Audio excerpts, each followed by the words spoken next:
Hi, my name is Lauren Bailey. My dad is Charles Bailey, and I go to Millbrook High School. I'm going to my senior year.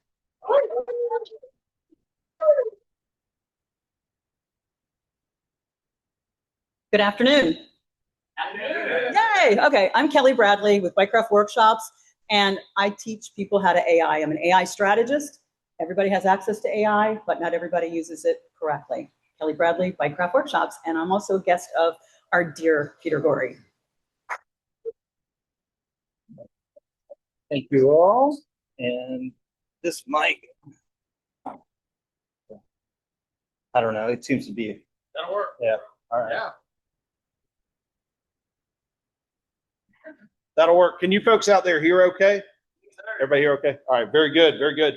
Paul, thank you for introducing the guests. All of you guests, thank you for coming today. We're glad to have you. We got a great speaker. You picked a good week to be here. And whoever invited you, thank you for inviting them. So that being said, we've got some updates and some very exciting things happening today with membership. Our own Harrison Turner is going to come up and talk to us about the membership today. I get no round of applause walking up. Huh? Oh, thank you. Yeah, but you go clap when you go back. That makes sense. Right. Well, thank you so much for everybody for being here today. In a little bit of a curveball of a place where we're at, but you know what? No matter where we meet, Rotary is Rotary. The mission of Rotary stays the same. Why we're here stays the same. So I appreciate you all kind of jumping in with us as we do this in a different location. So today we have a couple of things that we want to go over. Today, first, Cassie, can I have you come up front, please?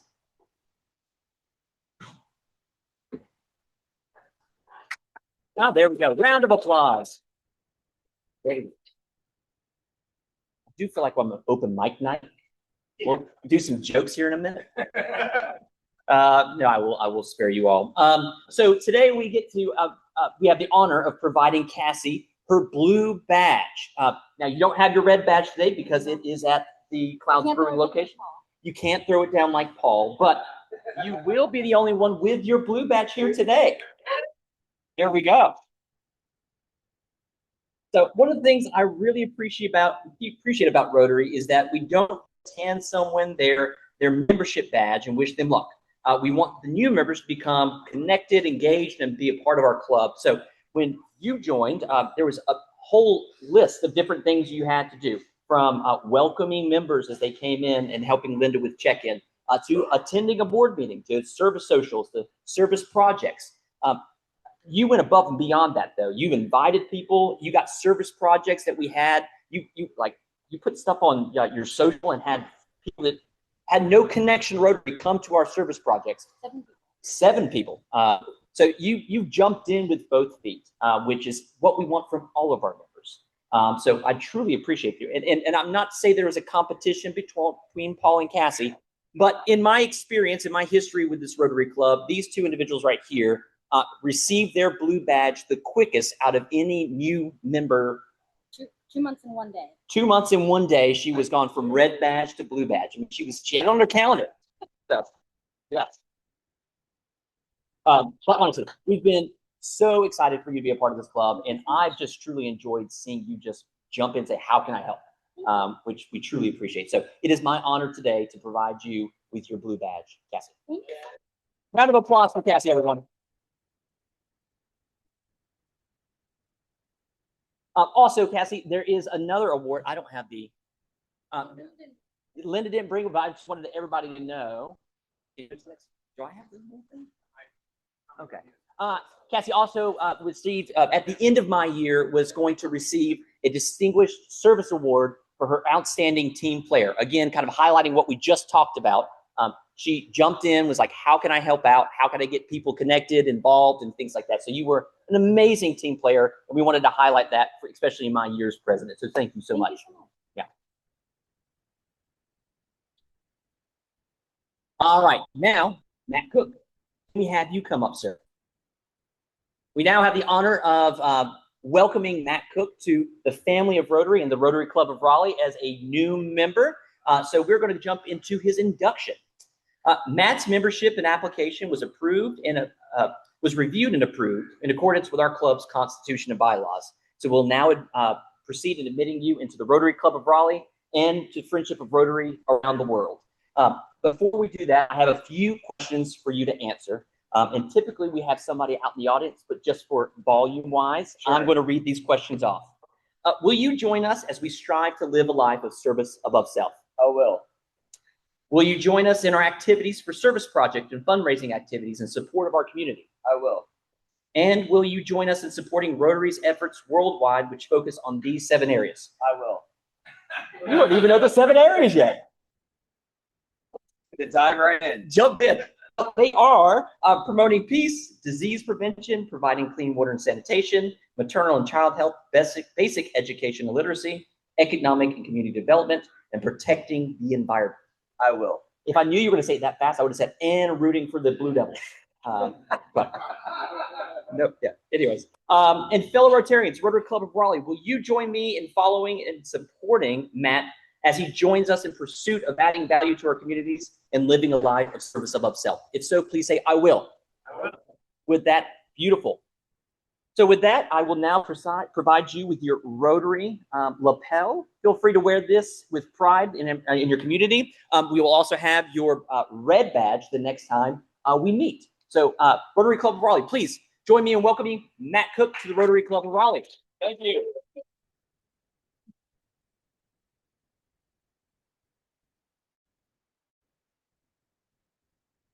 All right, and there's one other announcement that I should have a slide for in the next one. This is a reminder for all of our young professionals. We have a luncheon coming up next Tuesday from 12 to 1. Maddie Chastain, our very own Maddie Chastain, her company, Sarity Partners, is going to be hosting us. So I have all the details up here. If you are a young professional, which is 40 and under, please reach out to me if you did get our email. You should have. I mean, you should already be RSVP, but just wanted to throw that up there. Tommy, you cannot come. He's raising his hand. Yes, Peter. Could you just tell me about the discrimination laws in this country? Because I'm not familiar. Yeah. Danny asked me to ask you. Oh. And with that, I'm done. Okay.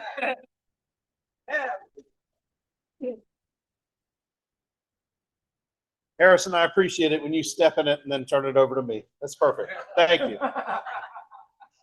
That being said, we've got some awesome things happening in the club, and in particular in fundraising. If you haven't been hearing about the things that have been going on in fundraising in our club, then you probably have been under a rock someplace. But Mike Brennan is here today. He's going to give us an update. Mike, come on up. Way better applause than Harrison got. Thank you. Yeah, so first thing is, last time we talked to you, we talked about the success of the tree campaign. We're going to be having the Oaktober celebration on October 10th. It's going to be at Dix Park. If you're on the fundraising committee, we do have a meeting next week when we have a break for our summer break at noon. So hopefully you'll be able to attend that. We're going to specifically talk about what we need to do as a club to kind of get the lift going for this particular event that we have going. It should be really fun. We have a lot of support from the city, from a number of organizations that we've worked with on the tree campaign. So should be a lot of fun. Very much family friendly. Going to have some music later in the evening. And Red Oak decided to sponsor us with a bunch of beer to sell. So that'll be a good time all around. The next thing is, you all should have gotten an email about the raffle. We did go live with that at the end of last week.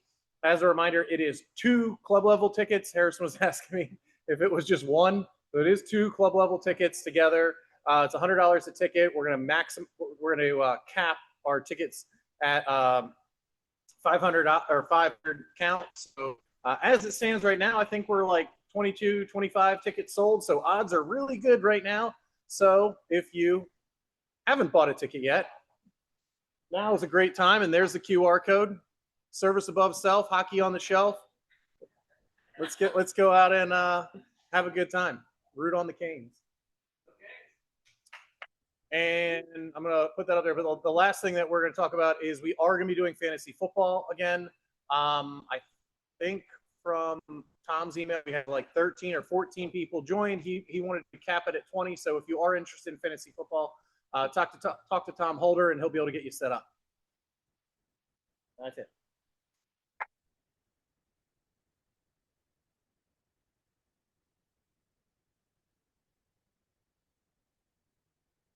James, you look like you're on your way up. Come on in. Tell us a little bit about what's going on in the world of service, please.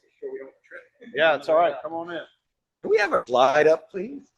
I got to stand on my toes. Don't feel so bad. I got to stand on my toes to reach this microphone. This service, no problem. This service project, after last week's meeting, when we heard how hard it is on the teachers in North Carolina, with their pay, how hard they work, raises they get, I could tell you that there's still a need that every year they run short on materials and supplies for their students. And so many of the teachers actually have to go out of pocket for as much as $1,000 each year to make up the difference in the amount of supplies that they have. And based on their pay, I mean, we can help them out for sure. So there's a drive going on right now through the 20th, and people can order the supplies, bring them to my studio or mail them to me. And people have been texting me, and it's been awesome. So thank you for everyone that's been already saying that they got supplies on order. And then on the 21st, we'll bring them to the Capitol Boulevard drop-off.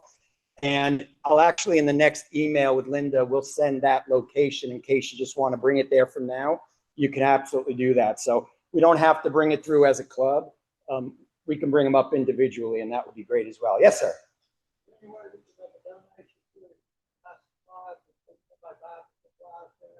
That's a great question, and I would have to say absolutely yes, and I'll figure out how to do that. But yes, absolutely, I'll go through Tommy and connect with you. Either it's through the club or with someone through Wake Ed. But that's going to be our service project through the end of August, and then we'll probably do a more square cleanup at some point before the September soup kitchen at the Church of the Good Shepherd. Thank you. Oh, hey. Did you post a specific list of supplies you're looking for? Yes, honestly, there's about 30 items on that list that went out from Linda. It'll probably go out again Thursday of this week. Okay. And you can order it on Amazon. You can go to Staples, but there's at least 30 items on there that you can. Yeah. All right, thank you. Awesome. Thank you. Thank you, James. Appreciate all the efforts to make those things roll. Seems like we're off to a great year on the service side. And this morning, we've got an announcement or a plea or a demand of sorts, depending on how you look from it, from our own treasurer, Mr. Pete Ciccone. Pete, if you want to come up here and tell them a little bit about what's going on in the world of the treasurer side. Just a reminder, it's been brought up a few times in previous meetings, but we're just trying to reinforce it. For anybody that is willing to go in and set up the automatic draft for your dues payments. I'm for anything that will convenience me as much as possible. So that's basically what they'll do. No, it certainly helps us run more efficiently and keep the books a little easier when we know that money's coming in and not having to chase it down or track it down.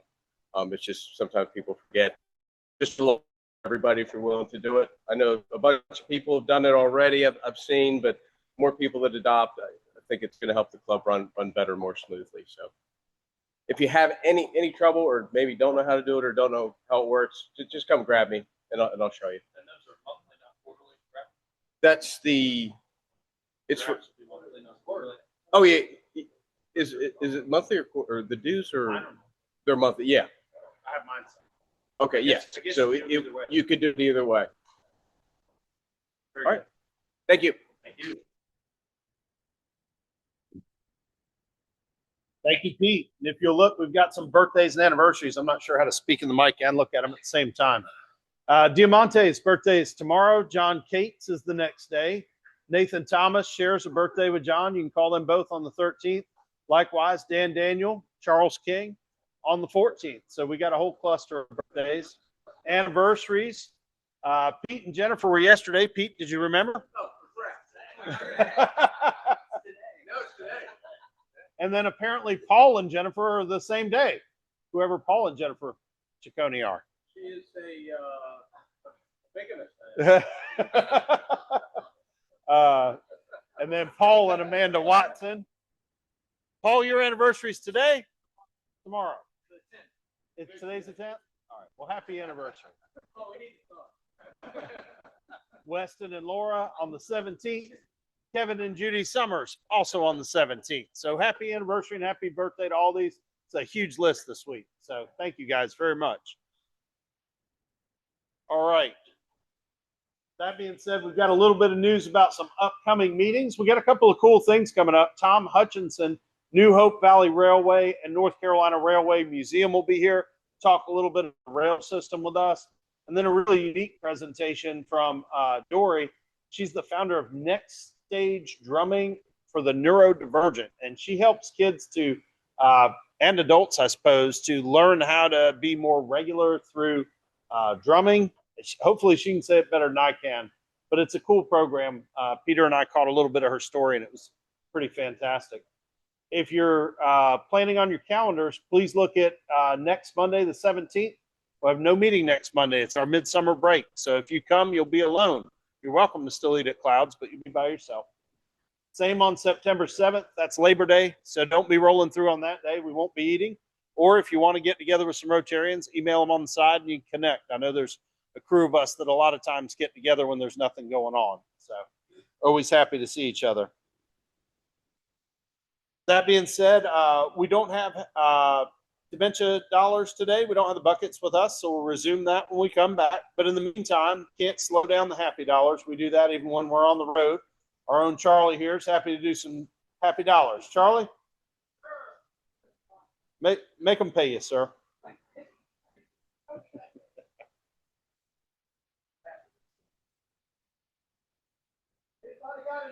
Oh, here, come over here. Thanks. I have to buy two things. One, last night watched like 15 times best movie ever made. Bring to it. I don't know if anyone's ever seen it here. Like, not one person.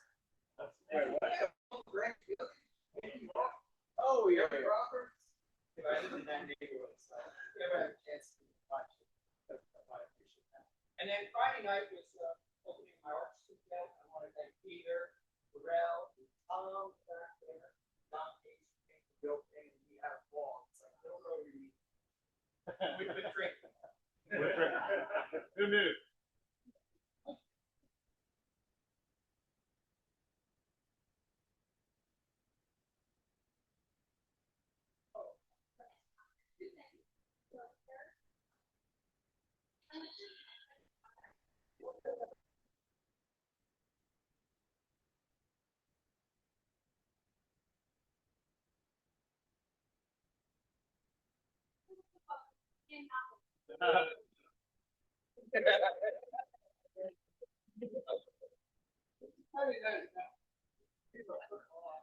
That's true.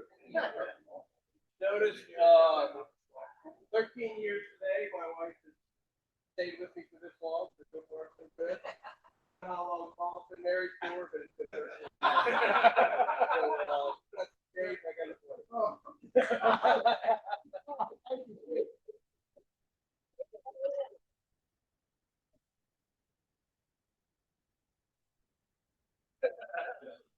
Well done, Charlie. Well done. Happy dollars is harder than it looks. Charlie makes it look pretty easy. Glad you collected some money and glad to hear all this good news from everybody.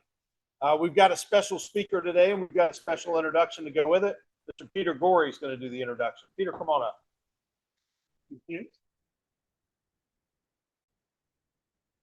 I'm supposed to have an intro for Alejandro, but honestly, I don't really for those things anyway. Right, first of all, great to be back. I just wanted to talk to you quickly about our program. Our program is currently full for this year. Okay, now we had some feedback about the types of speakers that we wanted in the club, and basically that varied from no more life coaches. That's from me. I mean, seriously, it's like, how many life coaches are there, and pretend life coaches at that? Also, we heard what you said about non-profits in terms of as much as we want service above self, we were getting to the stage of like, yeah, but everybody wants like their service first above self. And so we're limiting it to the people we actually support. So over the coming months, we've got the speakers this month, actually, the reason why I chose New Hope Railway was because it's awfully fun, number one, because I went last year, and I had to push children out of the way on the Halloween ride so I could get the good seat. But also, there's a lot of you in this room who are grandparents and parents, and you will want to take your children there for Thanksgiving and Halloween, etc. And so that's fun. Also, we have Ambassador Jim Kane coming. I'm looking forward to listening to him and various other individuals over the course of the coming months. We've really mixed it up. We've gone for quality over quantity. And if you have any feedback or you have any suggested speakers, please speak to me and I will reach out to them. We are rejecting people, okay? We're doing that because it doesn't fit in with what we're hoping for the coming years. But as always, you know, blame Tommy, okay? Because it's all Tommy's fault. Well, that's, oh, there you are. I was wondering where you were. I thought you'd hidden away. I'm delighted to be introducing my friend Alejandro Morales. Alejandro, I'm not going to talk about his business because he can do that. All I know is that it's something very interesting for business owners, and I get confused every time he talks to me about it because he's so brilliant at it. Alejandro's story is a fascinating one. He comes from Venezuela, but he holds both Venezuelan and Spanish citizenship. He has endured hardships. He has overcome difficulties, and he is still an amazing, upbeat, positive, and kind individual. He won't tell you this, but he's got a GoFundMe for the earthquake. I know I've just been talking about service above self, but give me a break here. This is the reason why you don't let me come very often. And if you ask him, I'm sure that he'll share that link with you.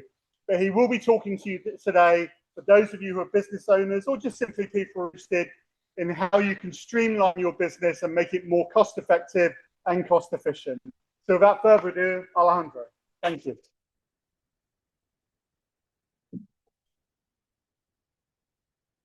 Hello, everyone. Good afternoon. I was told to yell, so if it's too much, just yell back at me and I'll tone down a little bit. Thank you, Peter, for his kind introduction. Thank you all for having me here today. I'm actually a Rotarian as well. My club is on the capital city. We meet on Glenwood on Carolina Country Club on the Tuesday mornings. So please, if you want to one day come for breakfast, please come join us. It's a wonderful group. So yeah, thank you again for having me. I'm going to keep it just to the business and the work that I do for that way. Okay, thank you. The work that we do for our clients, and I won't, throw at you the things that we do at my Rotary Club, including the efforts for disaster relief in Venezuela due to the recent events of the earthquake. So yeah, I'm a two-time immigrant. I left Venezuela in 2016 and I went to Spain where I lived 6-7 years before moving here. I started this business there when I started working with clients that were struggling on figuring out how technology will meet their needs as small businesses, because a lot of business owners think that the new technologies are exclusive to corporate enterprise, companies that have a lot of money to spend, and that's not the case. And I'll show some practical examples today that will satisfy that curiosity. And if you're a business owner, this is something that you will be able to apply yourself this same week to realize if you're having a tech-related issue, which more often than not is an operational issue. So the presentation that I brought you today is process, focus, and technology. And those things are very thrown around by business consultants. But something that is way more important than these three things get rarely talked about, and that thing is order and clarity. So when you have a business and you're trying to grow that business, you face the challenge of bringing new people in. And sometimes the challenge is seen as a exclusively financial challenge when it is not. And even when we see the heart of the matter, when it comes to expanding your business, it comes to your capacity to delegate, which for a business owner tends to be a very painful transformation. especially for those that truly care about the quality of the services they provide. So when we engage with a new client, we ask them two simple questions. How much work did you turn down recently? Which is, for the case of a growing company, for example, a service company, in the trades, that's something that happens very often. They turn down a lot of work. That's the first question. And the second question is, how does one good employee actually cost? And more often than not, the answer to that question, they always refer to the salary. They know that number because that's the number they're going to publish on the job listing. So that's an easy to remember number. But there is much more to that than just the salary they're going to pay this employee over the year. They have, of course, payroll taxes and insurance. That's an easy one to catch. Then they have, in the service industries, they have trucks, tools, and fuel, which for a growing business is a pain to get used to calculating those things. Then smaller things that end up adding up a lot over a year, which is the phone, the uniforms, and the administrative costs, internally speaking, of having that employee. Because you have an employee in management doing payroll, doing things for this employee, and those are hours that go to the new employee that you are effectively paying for. But it's very difficult to track, of course. Finally, and this is the hardest to quantify, but it's safer if you factor that in, is the time this employee will take to become a productive member of your organization. And that is when they're actually producing an outcome that helps the customer. That's very easy to quantify, of course, or forecast. But again, there are ways to do so. So at Stoa, on our business, that's what we do for our clients. We basically address the issues that pertain to growth and scalability, and hopefully in the end of the road of selling such companies that are in operational disarray, meaning that they don't have clear documented processes and clear ways to do things, are very, very hard to sell. And most of them don't sell. And it's tragic because a lot of business owners are putting all their life into their businesses, seeing them as an asset that will eventually sell.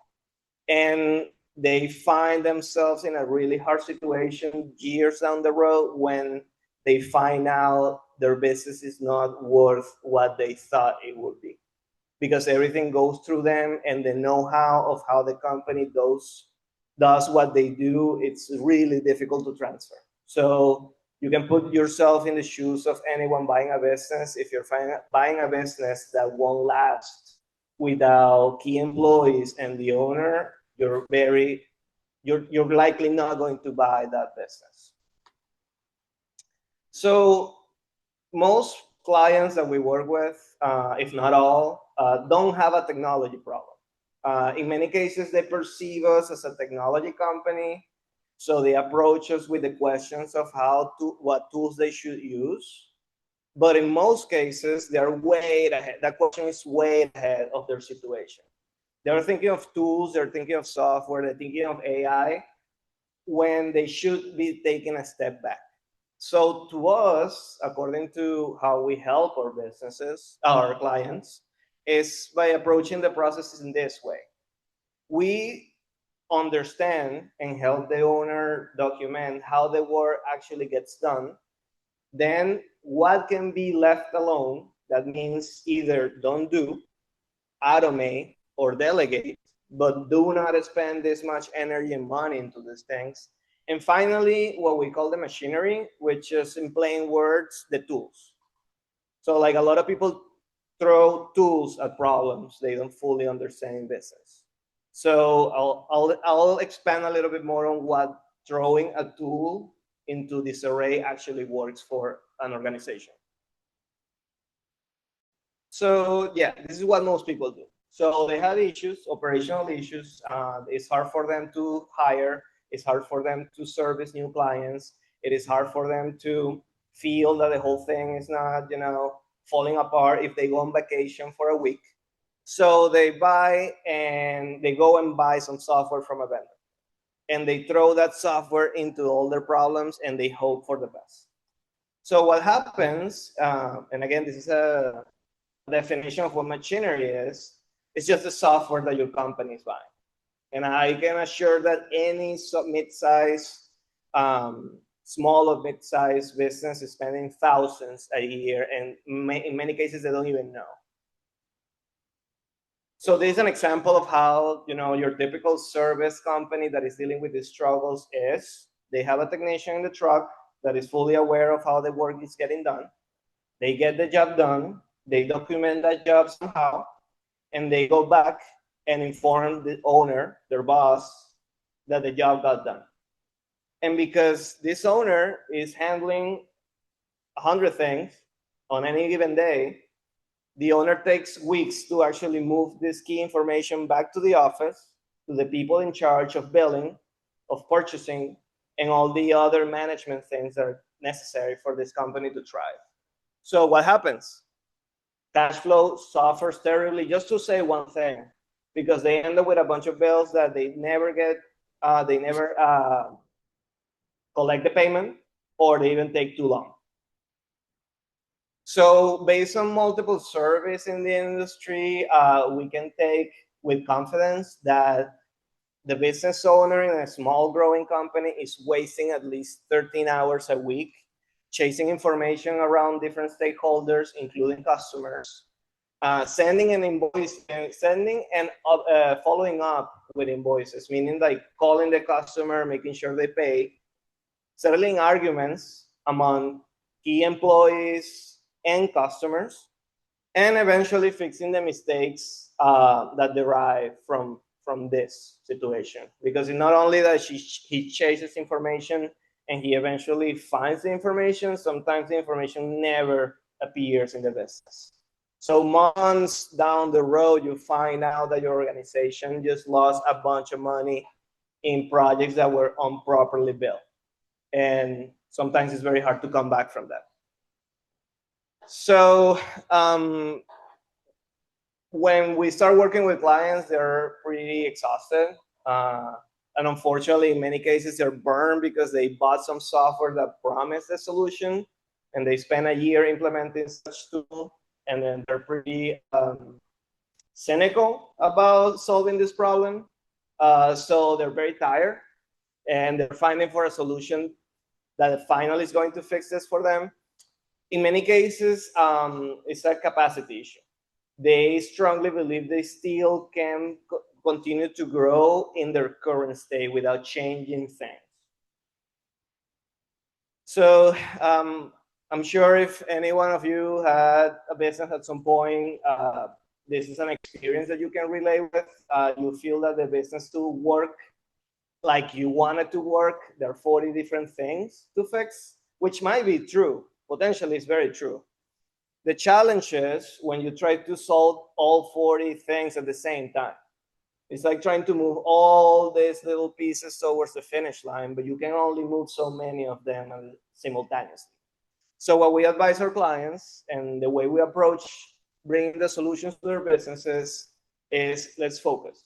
For us, focus is everything in business and life. Where we put our focus, those are the things that are actually going to move the needle.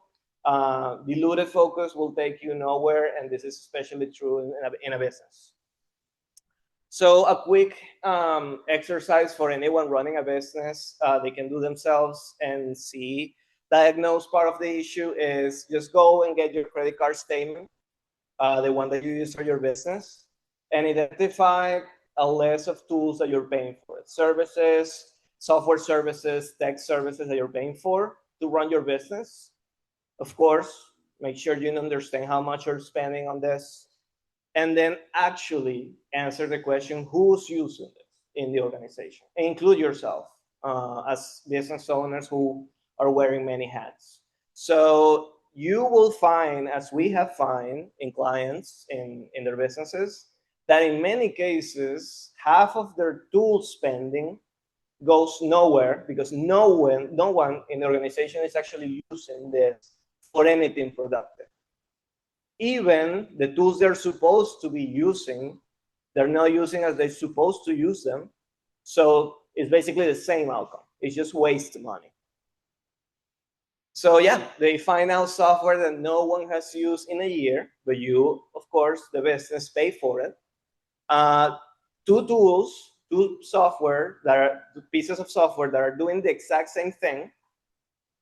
So there is redundancy and potentially errors that are coming from that redundancy. And funny enough, there's probably one tool in your statement that actually fixes the problem that you have. But in the organization, no one has adopted the tool properly. No one, stay with them throughout the implementation and make sure they will feel confident about the tool, about the process. None of that happened, so they went back to their old ways. Like the change didn't stick. So yeah, it ended up being cheaper than the client expects it to be, because most of the time they don't really need to buy anything new. They're already paying for it.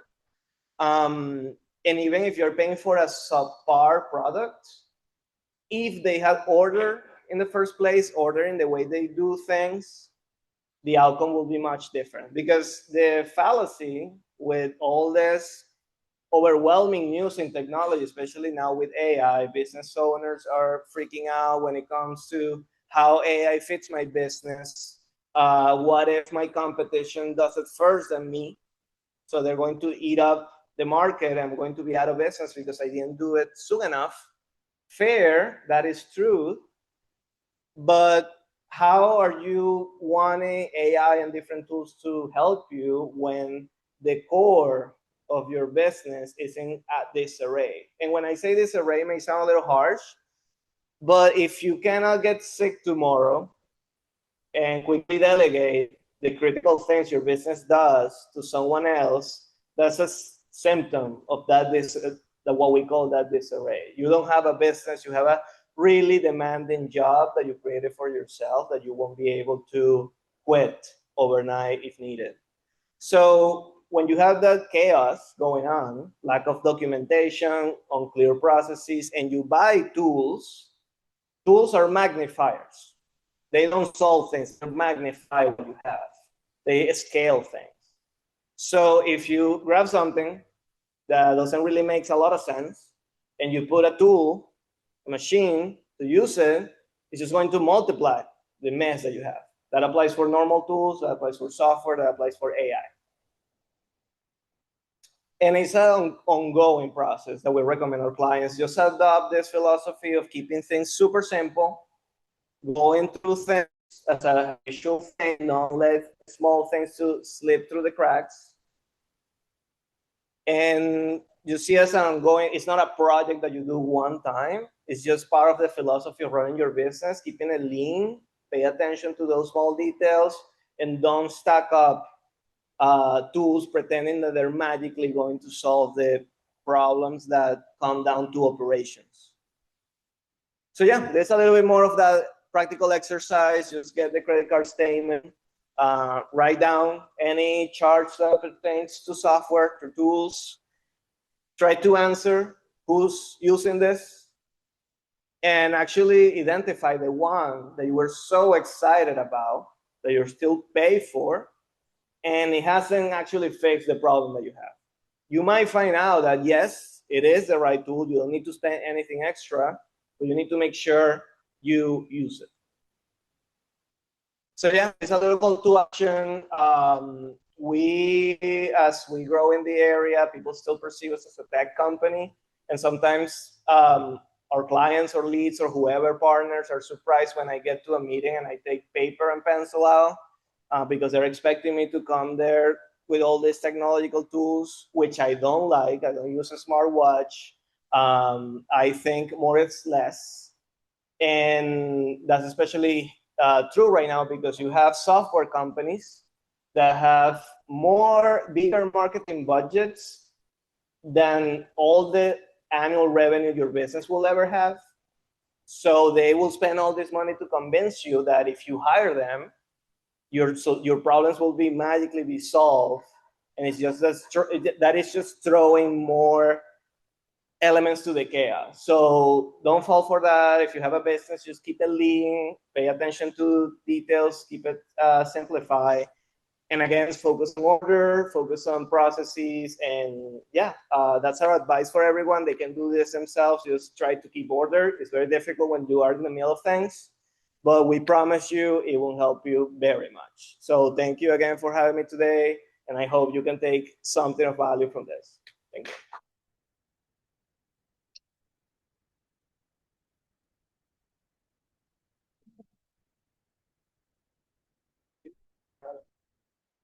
Alejandro, thank you very much for being here. We appreciate it. Our whole team has learned something, and we thank you for taking the time, and Peter for setting this up today. Before we go, I would like to thank everybody for making the time and the last minute pivot to be here. It's a different location. It's a different spot. We didn't have a lot of notice to work it out. We appreciate all of you coming here on short notice. We're going to close today with our four-way test. And today, Mr. Eric Larson is going to lead that for us.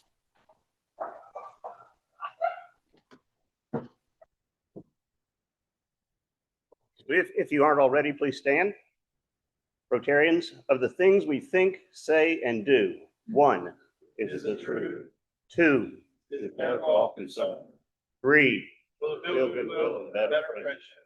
And 4, will be beneficial for all concerned.